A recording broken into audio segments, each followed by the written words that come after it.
Hi, I'm Steve Carlson. By now, people are getting the chance to look at the Select Committee on Benghazi hearing with Hillary Clinton. A lot of people who want to change the government tend, and we are many, to go for information that makes them the most upset.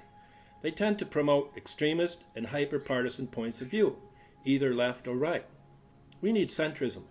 What I want to do is be definitive. I don't want to get pulled off in any direction. I don't mean that I avoid controversy, but I don't want to get into something just because it's a controversy. And of course, this controversy is called Benghazi.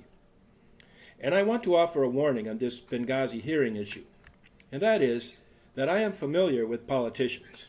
I am familiar with reporters. I am familiar with litigators. I have been all three. And in this Benghazi hearing, particularly in this Benghazi cover-up, which came from Barack Hussein Obama, these three careers are playing primary roles. Now here's the first thing we need to learn. Our media people are people who reduce any election campaign for a high office. They'll reduce it to a horse race. Now on the side, if you'll understand this, they are running bets on the side of the horse track because they are promoting those horses who will enrich them. These most scurrilous of political actors are the reporters who play with and toy with our system to enrich themselves. They're not patriots, I can promise you this. They are, well, half of them are just out of college, and then just do what they're told. And then they usually don't publish what they write.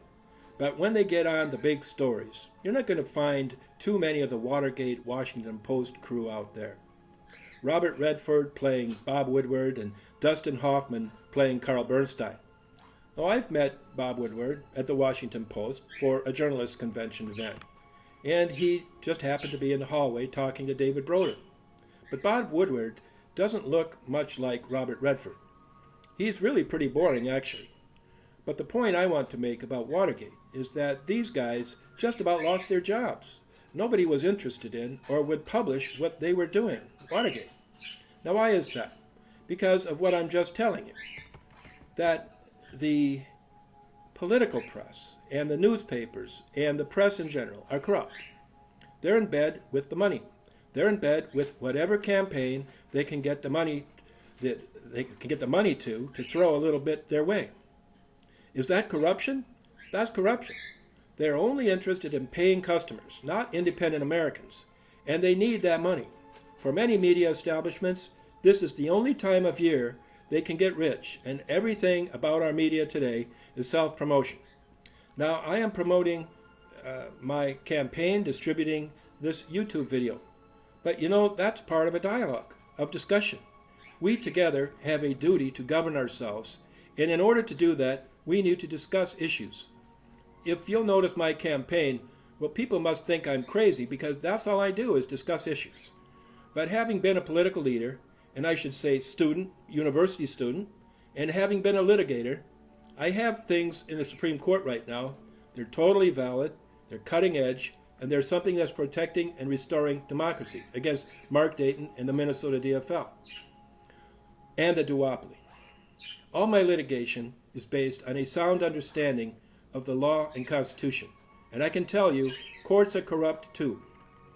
And Elijah Cummings, Representative Elijah Cummings of Maryland, who you must have seen leading the charge to help Hillary Clinton, is an excellent example of a corrupt lawyer, a guy who just writes a script, gets up there, stays away from the truth, avoids the truth, and only takes his public shots at the other side. Now this stuff is so bad that, well, they do it, but ethical rules prohibit lawyers from doing this. Here's a good example of how strict in the court they can be. The Ventura jury finds that statements said about Jesse Ventura of the Minnesota Independence Party, who wants to run for president this year, seeking the endorsement of the Libertarian Party. I don't need to tell you he's the one who became the governor. Which sources say he might get that endorsement of the Libertarian Party.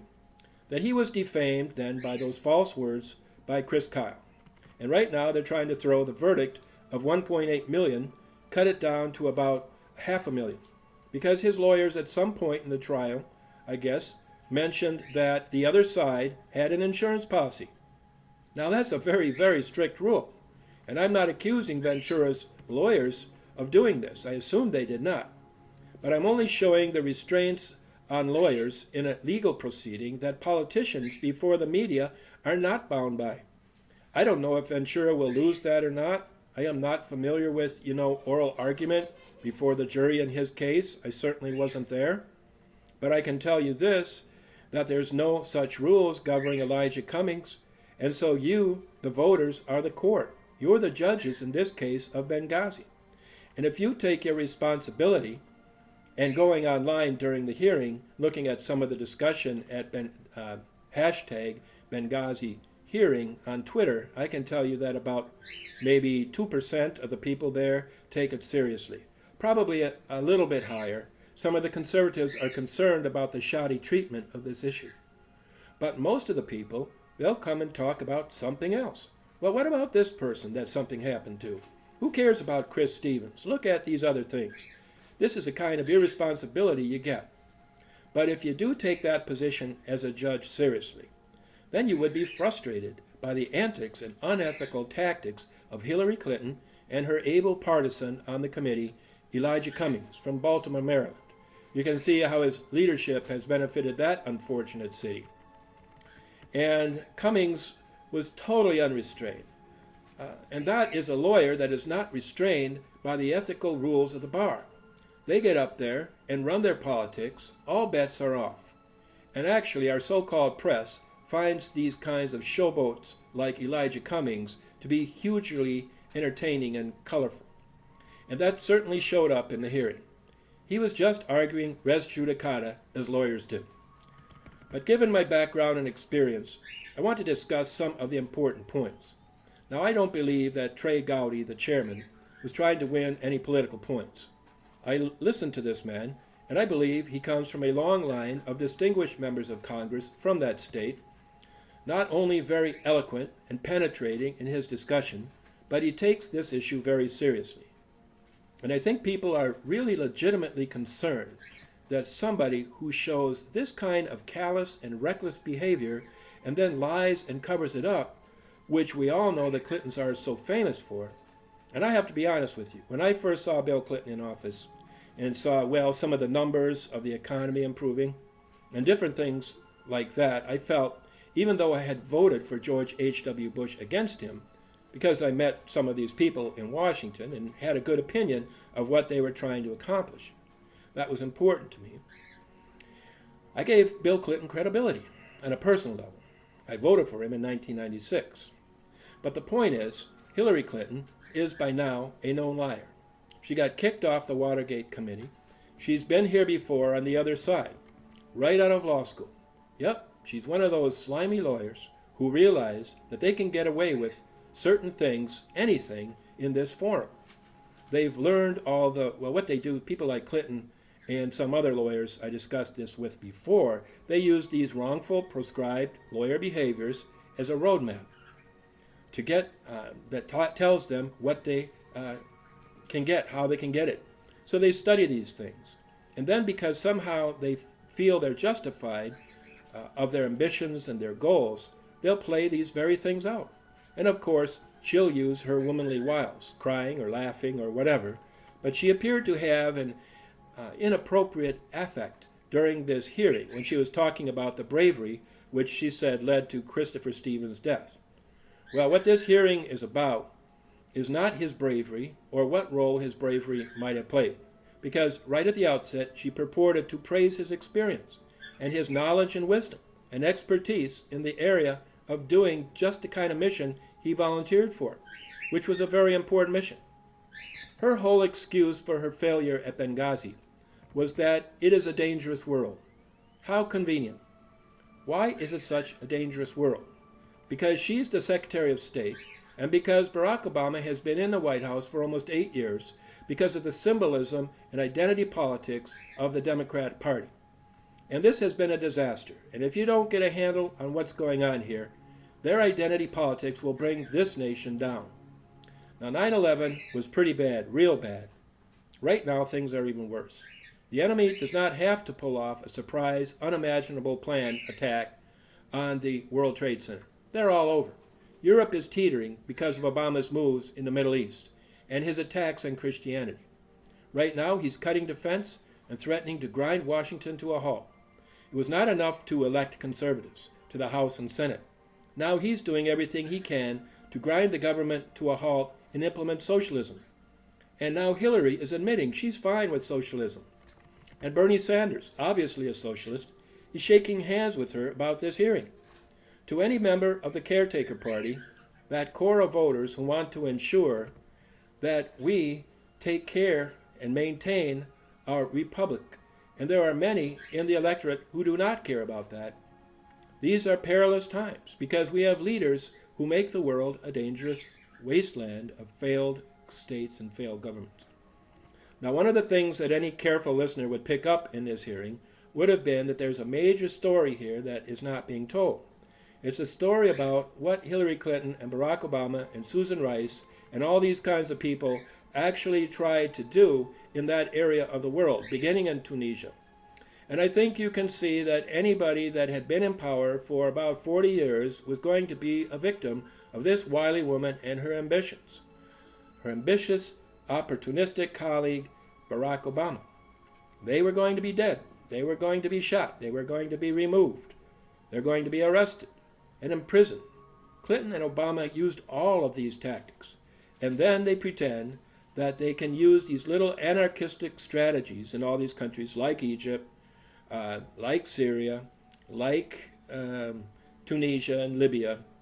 And they'll use these anarchistic strategies of so-called protests, staged marches, Yemen, Saudi Arabia, up to and including violence, Iraq, Iran, up to and including violence to challenge the authority and continued existence of any regime who became their target.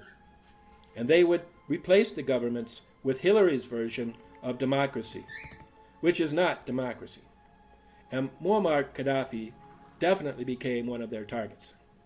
While he was kind of a socialist, and that was his style. He's trying to provide things for the people he wanted to provide for, not really a free and democratic country.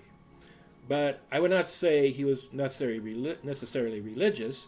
He was a colonel who took over. And did he have some corruption? Yes. He was a socialist.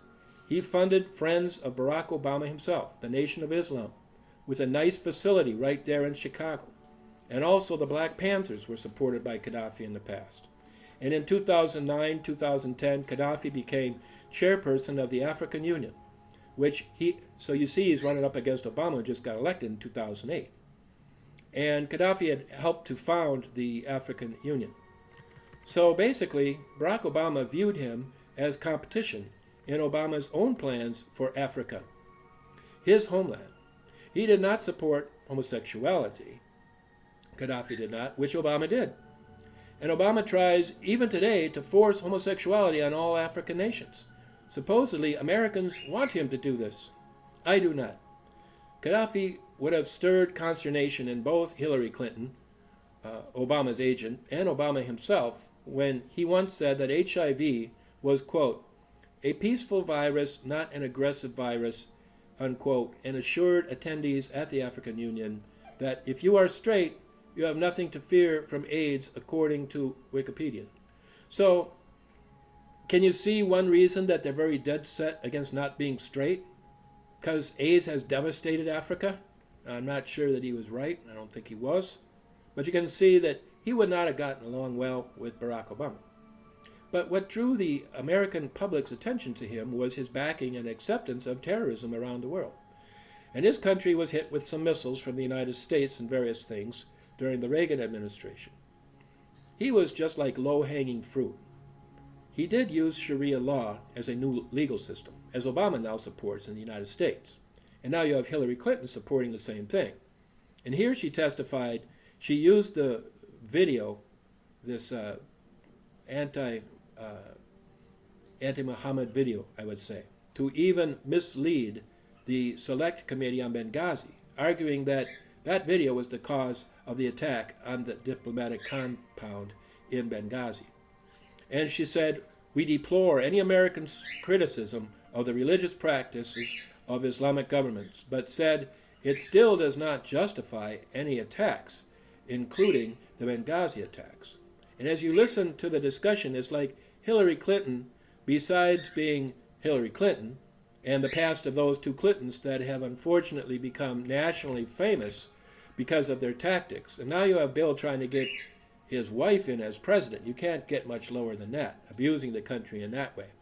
But apart from her obvious high profile in history, you notice that Benghazi used to be really the central area of Libya from which Hillary Clinton and Barack Obama launched their attack on Gaddafi's government. And after that attack, she was famous for going on TV without her glasses and obviously intoxicated, and saying of the brutal killing on TV of Gaddafi, blowing his brains out on TV and broadcasted. And she comes out and says, "We came, we saw, and he died." So here's this crazed woman basically comparing herself to Julius Caesar's famous statement where he said, "I came, I saw, and I conquered." So she uses that to make a statement. So right away, in my opinion, I would think, this is our chief diplomat? How could she be allowed to do this? Well, obviously, she's one of these people who say, "I'm a woman. Rules don't apply to me." And I think most women recognize this is clearly not appropriate. But Hillary says, "My husband is a two-time president. We're famously wealthy with all our international hijinks. And right here in Libya, she had her and Bill's people employed in the State Department working with her inside and outside, and one of those was Sid Blumenthal. And Sid Blumenthal, it is true, ended up being the one who talked to her most about Benghazi, because he was making some business deals there. Business deals which would help Hillary Clinton's own business. And so he was a steady confidant to her. She would actually get information from Chris Stevens to help Sid Blumenthal. During the time, Ambassador Stevens feared for his safety and the safety of the embassy. And you have to ask, what is it with this drunken, partying press that they don't care about this? They never reported this. Their storyline is, oh, same old, same old. Well, just like this Adam Smith, the Democrat, who was giving the catchphrase, "Oh, it's all politics. You've had too many hearings." And it was pointed out that he'd only attended 1 hour of those hearings. Well, these reporters haven't attended anything. And it's all rewrite.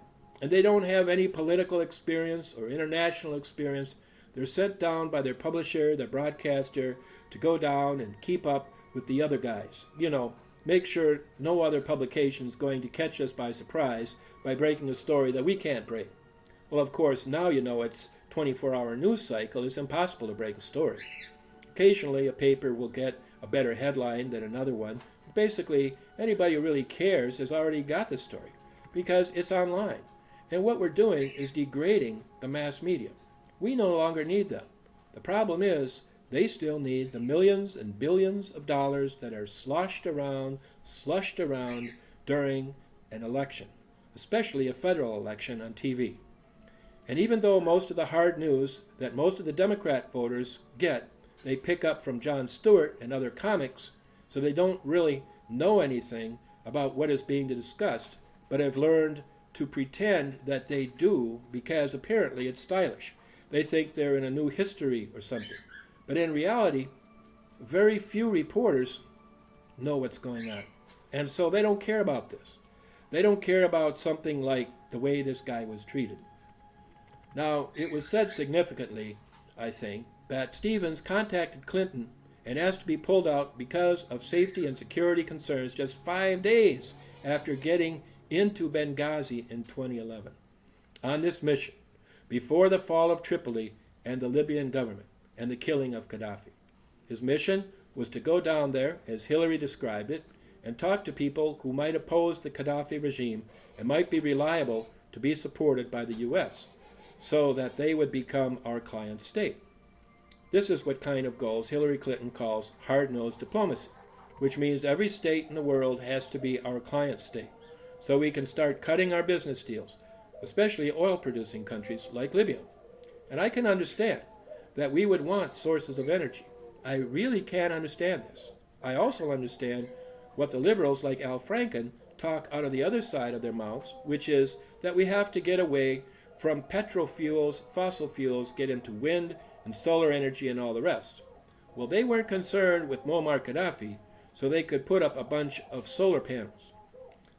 Chris Stevens, went in and simply tried to reach out to people who could become our puppets, get our money, and then Hillary Clinton would sign them up so they would pretend they had democratic elections there.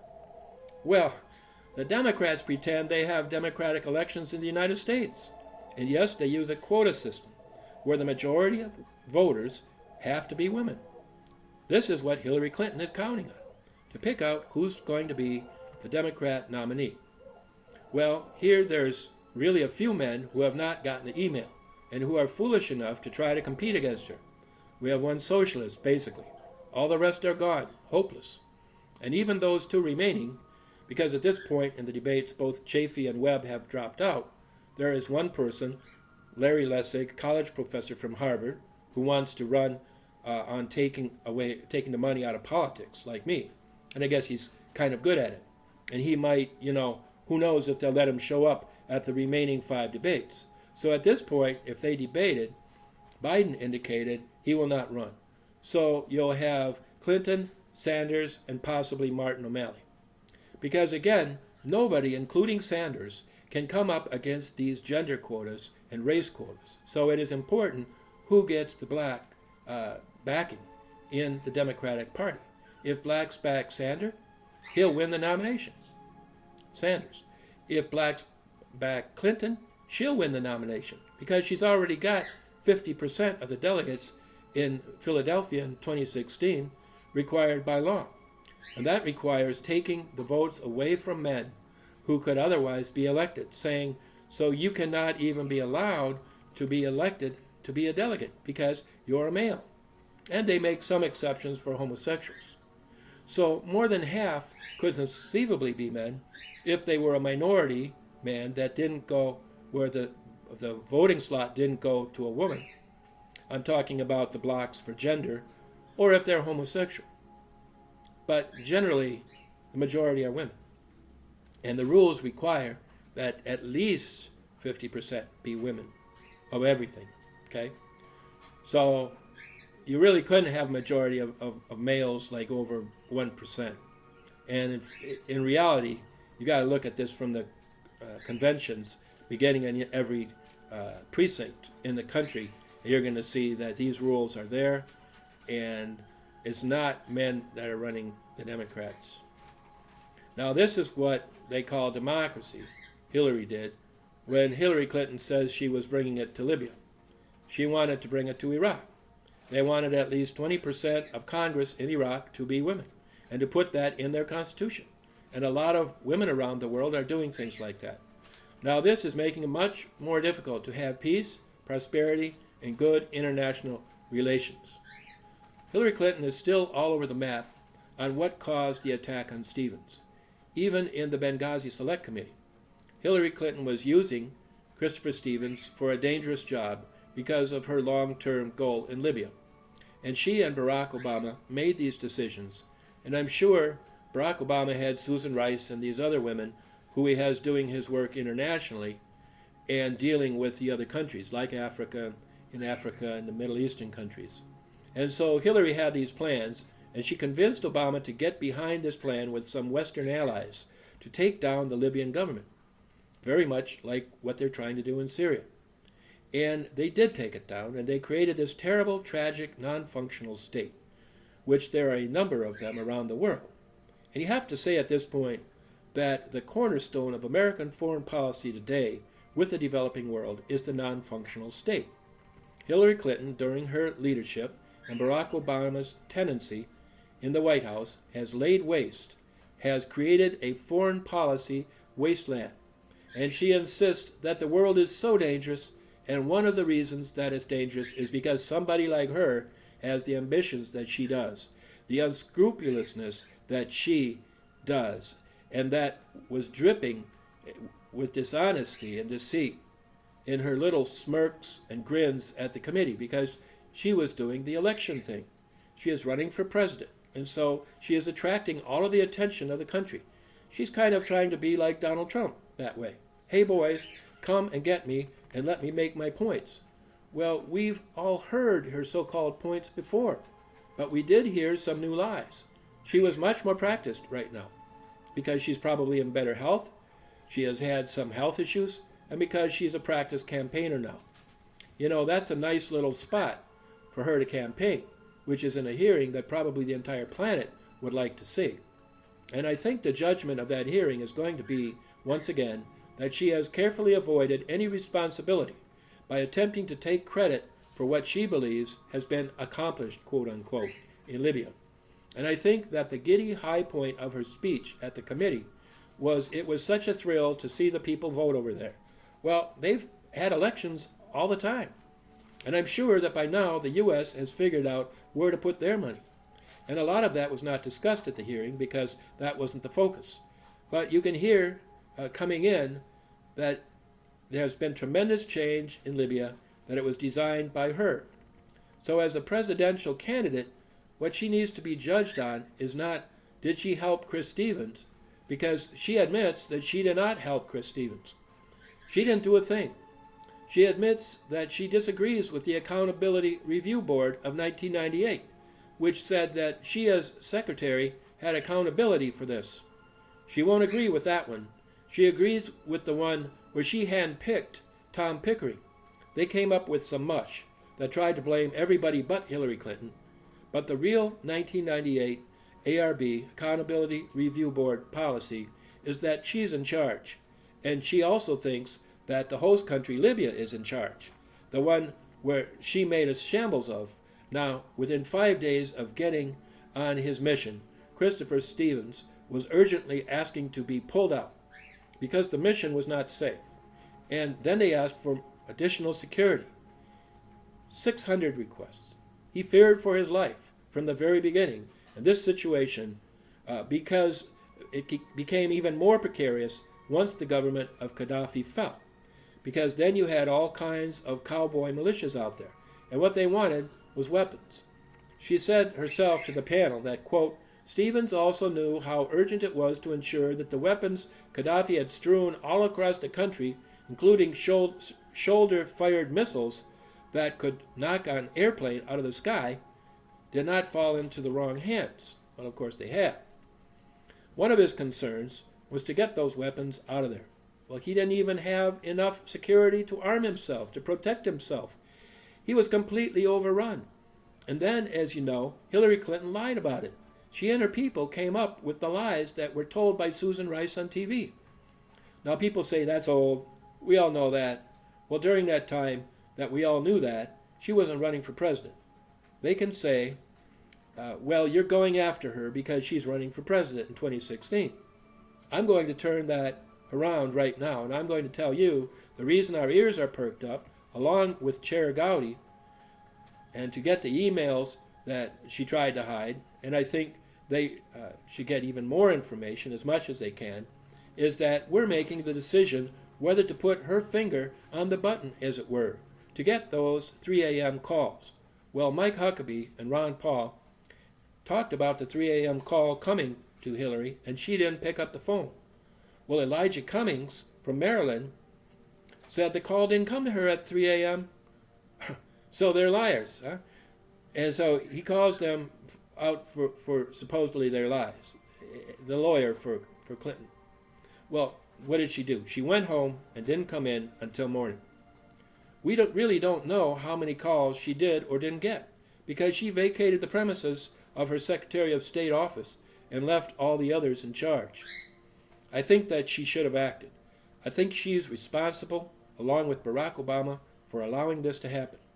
And then the fact that this video story that was used by people like CNN and Candy Crowley, the moderator so-called, who tried to make Mitt Romney look stupid to help Barack Obama to get into office. Because didn't he know that, of course, Obama was right, that he called it terrorism within 5 minutes? Well, she's still there at the Benghazi committee saying it was the video. And then their use of the video, which she has now admitted, contradicting the lies of Obama in the 2012 election. They used it to cover up the fact that their foreign policy is a foreign policy of wasteland, of dysfunctional, incompetent governments and failed states. Wastelands and failed states. If we don't address this in the U.S., we will be a failed state and fall into anarchy if we continue to push these quota-engineered democratic governments into power. We need to get rid of the quotas. We need to use the social media, make it available to us, not to spy on us, but to share our good ideas. We, as I say, need to calm down our partisanship, trust one another, so that we can prevent these kinds of people like Obama and Clinton from getting into office again. That is the only thing that will satisfy the concerns following Benghazi. How can we have more safety and security, not only for our embassies, but from and for our own government? And that is through stopping these people from retaining their grip, far worse than that of Gaddafi, on our nation's future. I'm Steve Carlson, and I'm running for president in 2016 as an independent candidate. I thank you for listening.